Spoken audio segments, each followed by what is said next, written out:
Coach, first of all, pleasure to meet you. It's a pleasure to be here with you. Thank you. And the people want to know, what do you think about football in Brazil?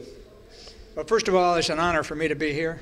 I am enjoying the people of Brazil. They're so friendly and warming and welcome. Football in Brazil is something that is just improving and coming to a point where Então o coach aqui acabou de falar pra gente que ele acredita que o futebol americano tende a crescer cada vez mais no país. Claro que não vai chegar ao ponto do futebol normal de campo, como nós sabemos que é muito forte aqui no nosso país, né? Mas que ele acredita em pessoas com potenciais como o Leonardo e como o time dos Breakers, no qual ele vai estar treinando esse final de semana, que são times que tendem a crescer cada vez mais, a conquistar um título nacional, a trazer mais pessoas ao esporte, para estar conhecendo como é o futebol americano, para estar sentindo essa vibração, sentindo como é esse esporte, esse contato com o mundo americano, que nós sabemos que o futebol americano nos Estados Unidos é o esporte mais praticado, e é muito importante isso para ele. Football in Brazil is very exciting, and you know, it's an honor to be here for sure.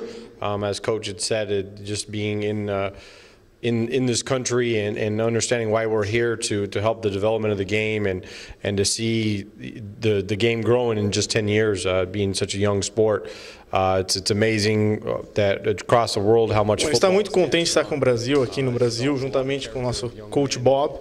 Ele se sentiu muito bem acolhido em nosso país. Ele acredita que o país tem muito a crescer com o futebol americano. E o futebol americano, como ele disse, eles precisam ser ensinados aqui, porque no nosso futebol de campo ele é acostumado com um homem decisivo. E no futebol americano não é assim que funciona. O futebol americano ele precisa de uma família, não é uma pessoa só que decide o jogo.